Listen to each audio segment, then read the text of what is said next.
Приблизно з 6 століття починається роз'єднання трьох гілок слов'ян – південних, західних і східних. Східні слов'яни зайняли територію поміж Чорним, Білим і Балтійським морями. У кожного зі східнослов'янських племен були свої закони та звичаї.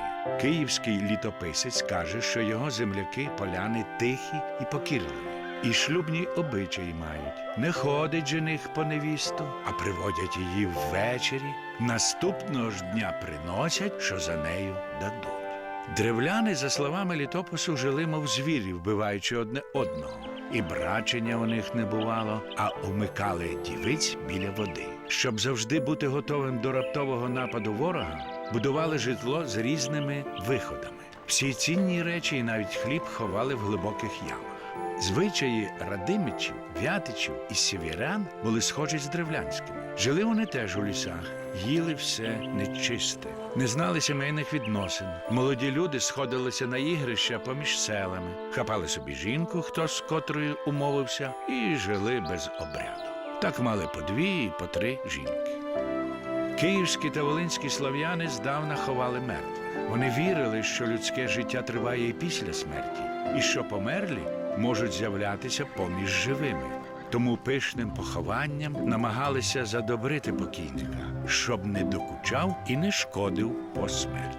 Племена в'ятичів, кривичів, сіверян і радимичів правили над померлими тризну. Пили, їли, співали пісень, потім танцювали і боролися. А всі справи залагоджували і робили місцеві віча або ради. На них сходилися тільки старі люди. Вони в усьому і давали лад. У слов'ян була поширена родова помста. Мати змалечку готувала дітей захищати честь роду і бути непримиренними ворогами до кривдників. Слов'янки інколи ходили на війну разом з чоловіком або батьком. 626 року під час облоги Константинополя поміж убитих воїнів слов'ян греки знаходили і жінок. Бранців або невільників своїх вони не дуже силували до роботи, а за певний час або пускали на волю, або приймали до своїх громад, як вільних людей. Чужинців вражала привітність і гостинність слов'ян, їх вільнолюбство і мужність у бою.